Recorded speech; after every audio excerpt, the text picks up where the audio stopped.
I'm Nicola Talent, and you're watching Crime World, a podcast about criminals, drugs, and the underworld in Ireland and across the globe. Make sure you subscribe to our channel and turn on notifications so you can be the first to watch all our latest episodes. You can also listen wherever you get your podcasts.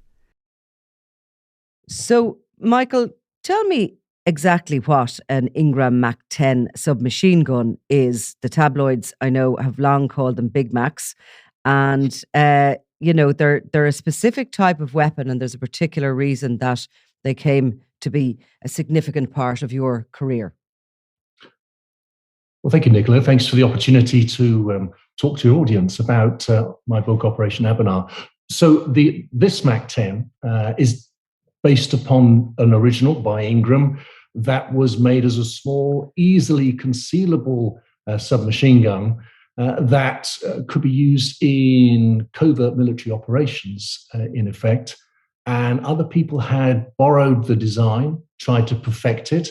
And in this investigation that my book's about, one particular individual had taken a variant of the Mac 10 and had adapted it, and in so doing, had created a whole load of unique features, which became very attractive to rival gangs who purchased these machine guns and used them in their gangland feuds over drugs and turf. The first were in Manchester, and then there was others in Liverpool, then in London. There was one even in Dublin. And so this turmoil erupted around us, where I was working then at the Directorate of Intelligence at Scotland Yard. So you're talking about the sort of late 90s. Yes, indeed. So the investigation began in 97, around about April, May. But these guns have started to appear about 6 months beforehand. Okay. So where were you, and just maybe tell us a little bit about your career to date, where were you at that point that you became part of the investigation? Well, I had been a uniform inspector and had been successful in applying to do a level transfer to work at the Directorate of Intelligence at New Scotland Yard. And I was about 15 years service then. And this became my very first investigation.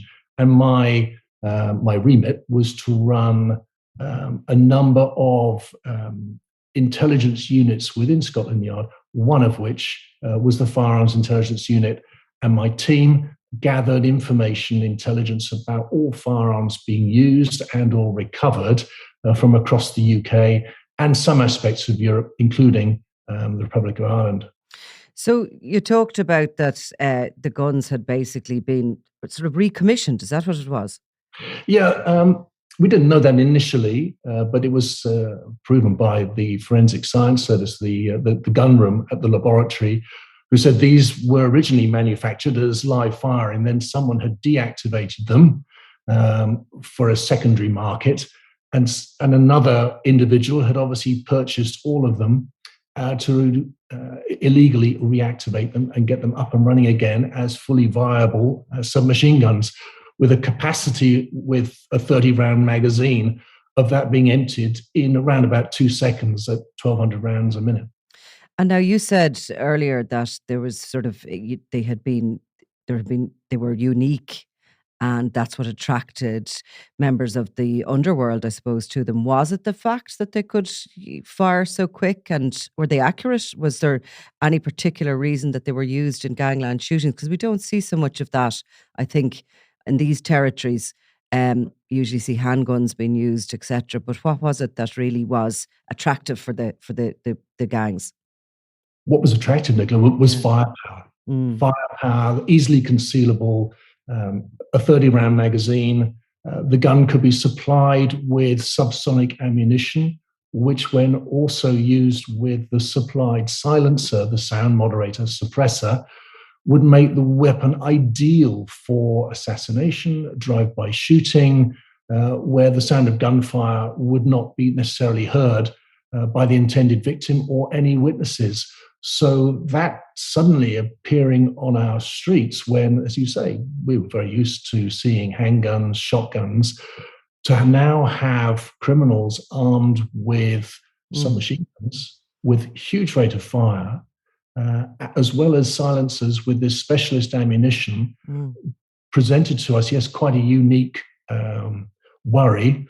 And people were being killed. Would you not have had bullets flying everywhere in that scenario, or was it a sort of more inaccurate weapon that I can understand you saying there for drive-by shootings? They were obviously getting more than one opportunity, for the bullet to hit the target. But were they very, very accurate, or were there, you think of these weapons and you just think of pedestrians, of people in the vicinity getting hit by random stray bullets?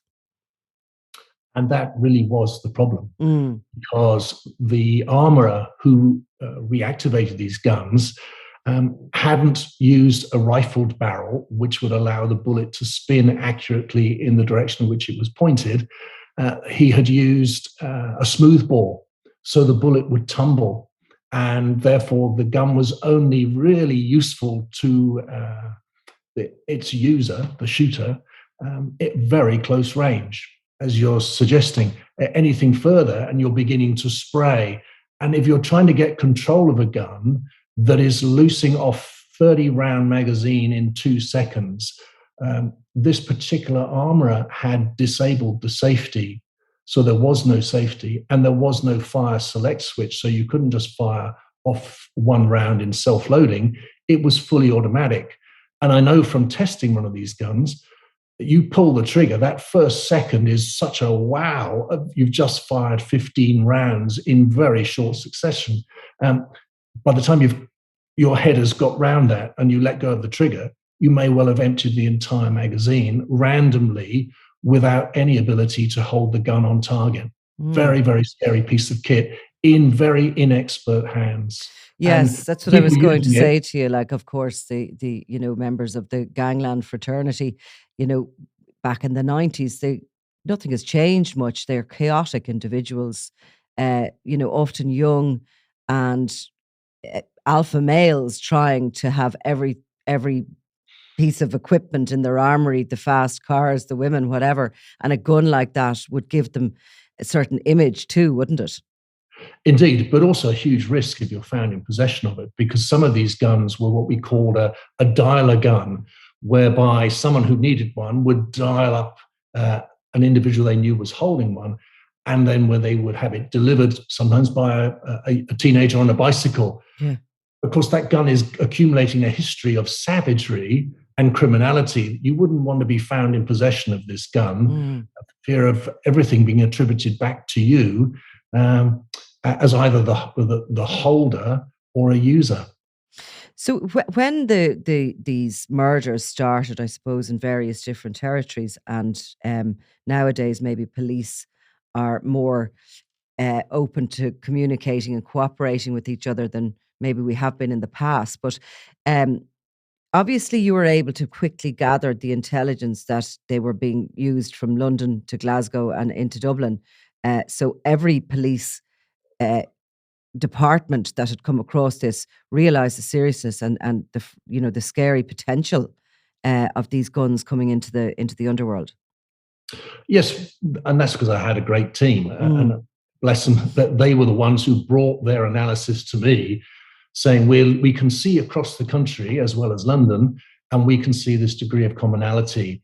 And there was another sideshow that collided with what they had identified, which was that there were consignments of guns being reported to police by customs, saying, if you go now to this location, you will find a batch of guns hidden away in the boot of a car. And police went and found them as described. And one of those batches of guns down at a pub car park at the Tollgate Hotel in Gravesend contained these very machine guns, the Mac-10s, together with silencers and the blue-tip subsonic ammunition. And that was another aspect of our investigation that collided with the thrust of what we were trying to do, which was identify the source, the armourer for these Mac-10s, and then a host of other handguns. You mentioned customs there, and I suppose we should explain because things have changed. But customs were once very active as intelligence gathering. Uh, you know, throughout that period of time, they would have been running their own undercover investigations. They had, very good sources within the underworld. Um, and, it's strange to think now how that worked when you had the police as well doing pretty much the same job. In certain aspects, yes. And one of the anxieties we always had was we had different values. We're all about arrest, seizure, prosecution. Sometimes with customs, it's easier to just go for the seizure, and therefore we would have a clash in styles of working.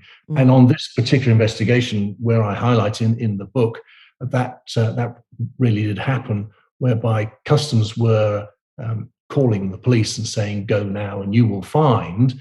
And then when it came to me saying, "Well, how did you know that we should go to that location?"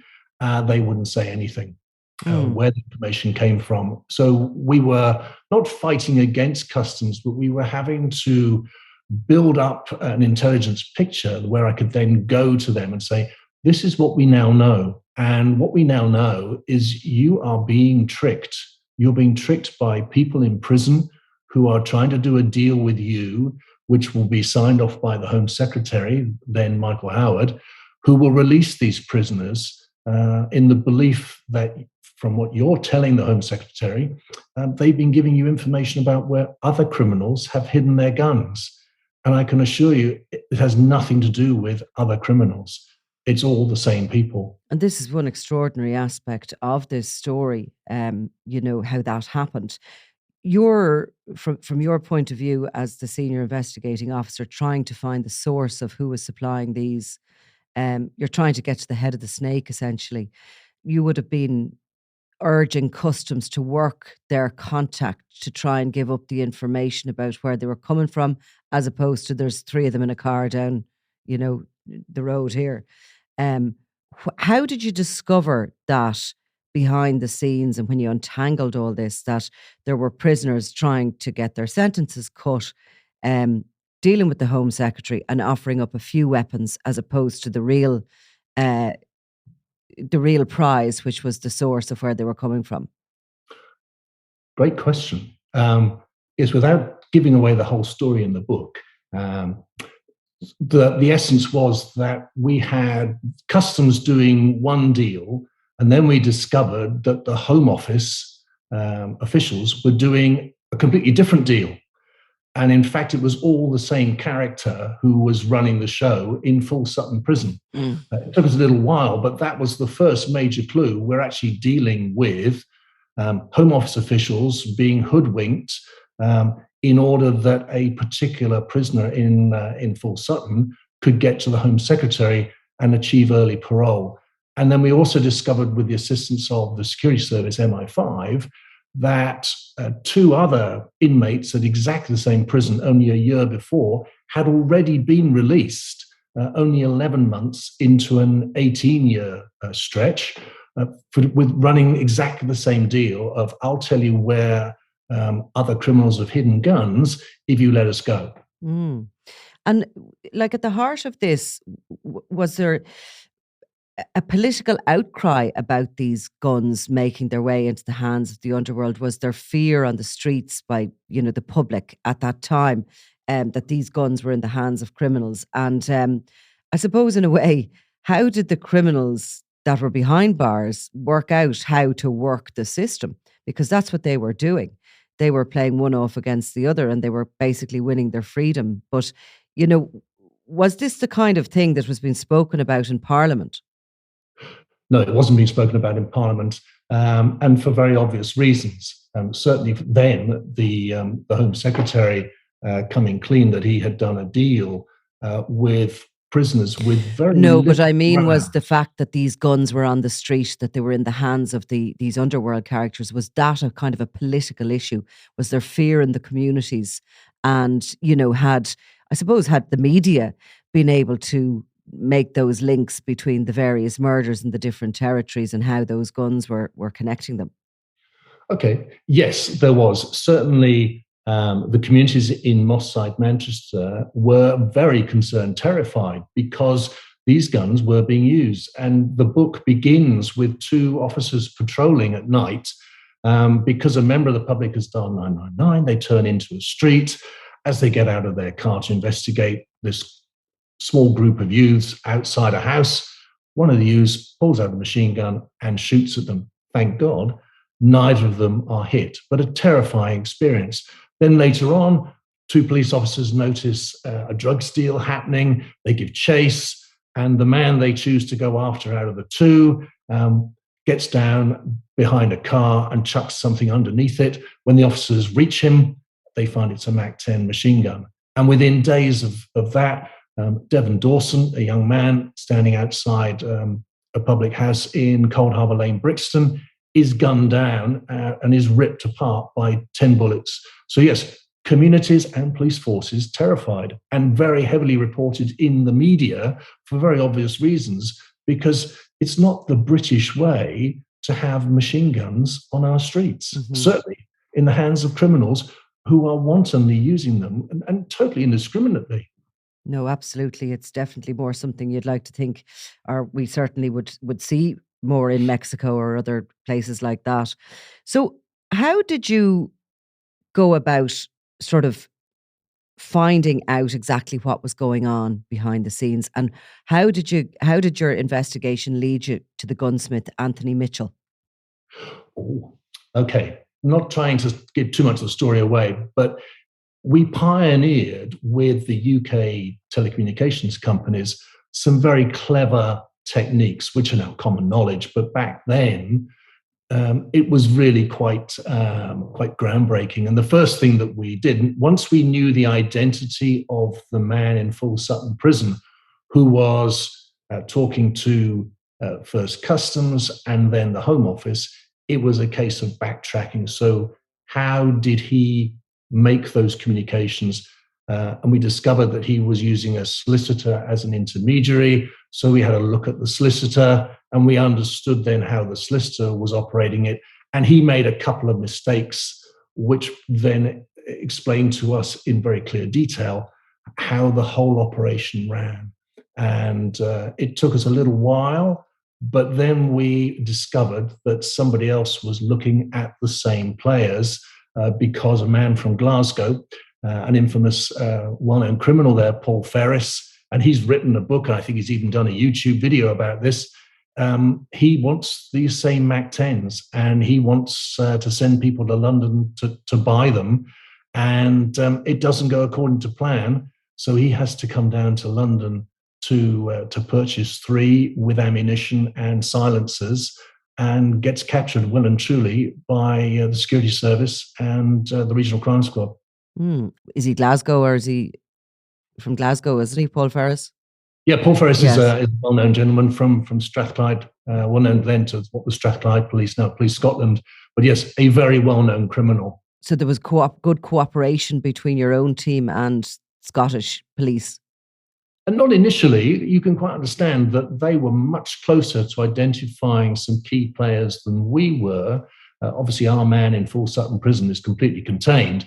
Who he's talking to, we had just worked it out. And we worked out who the armourer was. And quite understandably, Strathclyde Police and Security Service were so much closer to what Paul Ferris was about to do, and didn't want to see that compromised. But as soon as their side of the investigation had been cracked and they had arrested Paul Ferris and another chap called John Ackerman in London in the midst of the purchase, yes, the shutters went up, and all the intelligence that we all had, we were then able to share and move on to the next stage, which is to go after the armourer and his couriers. So what does that feel like when, I'm sure while you had a very good picture of what was happening, Strathclyde Police were able to probably fill in pieces of your jigsaw for you.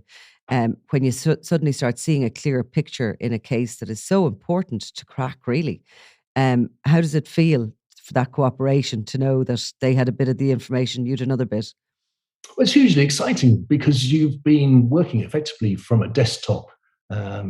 analytical tool, so to now have real pieces involving real people that you can go after, hugely exciting. And we were a team that would collaborate for success with whoever else could contribute.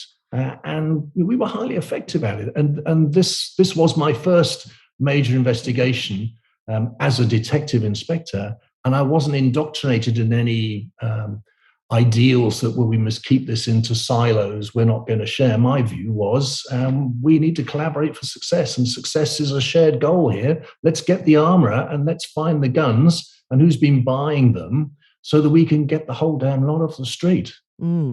So who was Mitchell? What was his background? Well, you can Google him. The book is based on what really happened. So you'll find some of the names have been changed, but you'll find the key players are very real people. So Anthony Mitchell was a special constable in Sussex Police and a registered firearms dealer. And he had got this intent in his mind that he was going to be, the greatest gunsmith, and had taken a number of deactivated MAC-10s and worked on them. But he was also working on a whole host of handguns as a registered firearms dealer. And he had developed a technique whereby he could just lose them from any authorized record. And he did very well at doing that for a substantial period of time. Was it about money with him? Yeah. There's an ego. There's definitely an ego about making the best MAC-10, getting around legislation, getting around policies and procedures that should prevent such things from happening. But at the end of the day, it was all about money. And do you feel he perhaps saw the opportunities through his work as a special constable with Sussex Police? Did he see what those kind of weapons could have, their value, I suppose, within the underworld and the emerging and growing threat of organised crime? Almost certainly. And the company that he kept at a particular gun range down in Kent at the time had a membership that would never be allowed today. And he had a ready customer base and a marketplace where he could bring his wares and sell them, and for a lot of money. And where is he today, by the way? Is he? He's out and about. He's served sentence. Yeah. Yes, he's out there. He would be in his, let me just think, he'd be probably about 70 now. I presume any sort of proceeds of crime that he may have accumulated during that period have been stripped from him?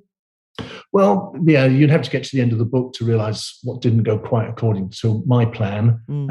But he was stripped of £25,000. One of the angles in the book, and one of the names that I have changed, is the man who was orchestrating much of this to secure his release from prison. I've called him Fred Donovan. I'm fairly certain there are enough signposts in the book that the man who plays the character Fred Donovan will know exactly who he is. And he'll now know why he didn't get any benefits and how that happened. And how many more years after this investigation and cracking this did you work as a police officer? I retired on appointment to a new job in July 2011. So, as a highlight, I suppose, of your career, it presumably stands out that you've penned a book about it, and there's so much in the book that is, as I said at the beginning, this is a very complex story in one way. There's many sort of wow moments in it, like the situation with the Home Secretary. It was clearly something that really stood out in your own career, in your own lifetime. Yeah, it was, and you kind of have noticed that from the book, because it was my very first major investigation at Scotland Yard. It stood out for all the reasons you pointed out, but it didn't take long for, after the success of this investigation, for me to start presenting to various government officials, saying we must learn from this and 2 years later, I was appointed as an advisor to the ambassador to the United Nations to work on a treaty of many of its provisions were based on our learning from Operation Abonar to close the gap not only domestically, but internationally. And that's what we did. So explain that. Are you talking about within communications and cooperations, or is that what you're talking about between the forces? I know in the UK things have changed now, and customs are no longer, maybe, am I right, so active in intelligence operations, or maybe not active at all in them. So is that what you're talking about? The structures of law enforcement and who was fighting what? To a certain extent, but it's much bigger than that. So at that time, and it was 1998 onwards, the G8 and the United Nations worked on something called the UN Transnational Organized Crime Convention to create parity around the world in countering criminality. And one of the supplementary protocols, a treaty that went with that convention, is called the UN Firearms Protocol, and I was the advisor and wrote some of the provisions, which were then negotiated at the UN. And I went on to address the United Nations General Assembly in New York to get this treaty ratified. So it's more than just localized collaboration. This was international collaboration based on a legislative framework that we would all sign up to amongst all United Nations member countries. And obviously, that's recognizing the threat of firearms within the criminal underworld. And as I said, it was this sort of emerging, growing criminal underworld back in the early 90s, and it has exploded, really, hasn't it? The gangs, I suppose, the golden era of cocaine and all the rest of it that has financed it to something which is a completely different outlook than it was back in the 90s. They've more money now. There's more gangs. There's still, it is growing and growing all the time. Yeah, there are facets to it, which is terrifying now for the young police officer encountering the sort of things that I encountered. What I would say from a European Union and therefore a UK perspective was that the standards we introduced based on the learning from Abonar about Mitchell and the capability to reactivate firearms, it's very hard now to reactivate a gun that has been deactivated to the EU-UK standard. We just don't see it. And it's interesting looking at what's been in the news recently about criminals realizing how hard it is to get hold of real guns, adapting, converting blank firing pistols that are legally owned or acquired, but then with ammunition. We're seeing 3D printing, every way in which governments squeeze the ability to get access to live firing weapons.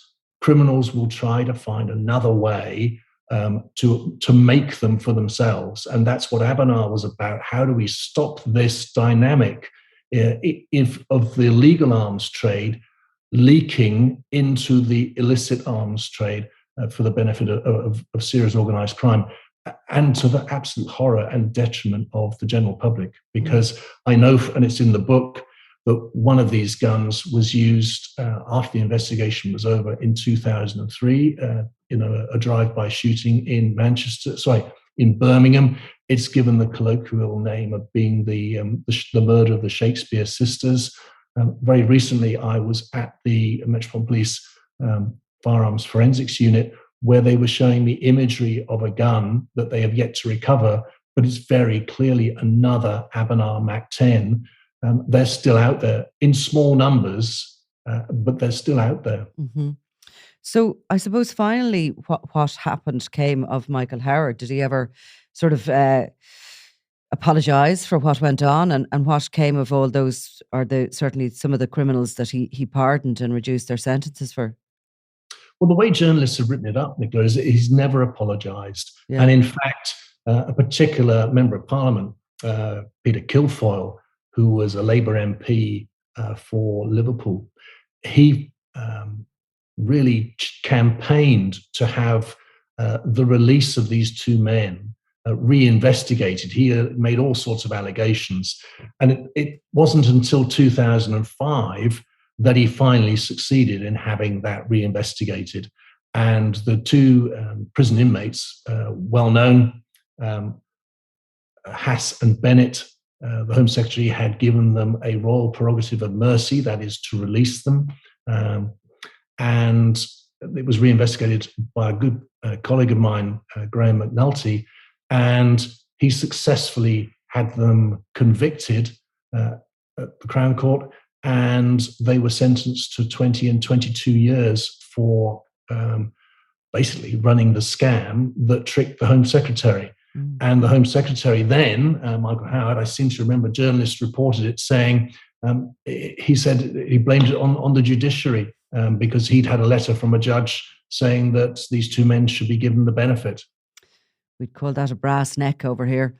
Yes, I think you probably would. And of course, when this second attempt was made, it was just, he had agreed in principle to it for the third man I'm calling Fred Donovan. However, he lost, his party lost the election and he was never able to finish it. And there was a completely different outcome for Fred Donovan than there was for Hass and Bennett. Well, Michael Hallowes, author of Operation Abonar, Inside Story of Britain's Biggest Gun Running Scandal. Thank you very much. You're most welcome. Thank you, Nicola. Thanks for giving me a chance to talk about it.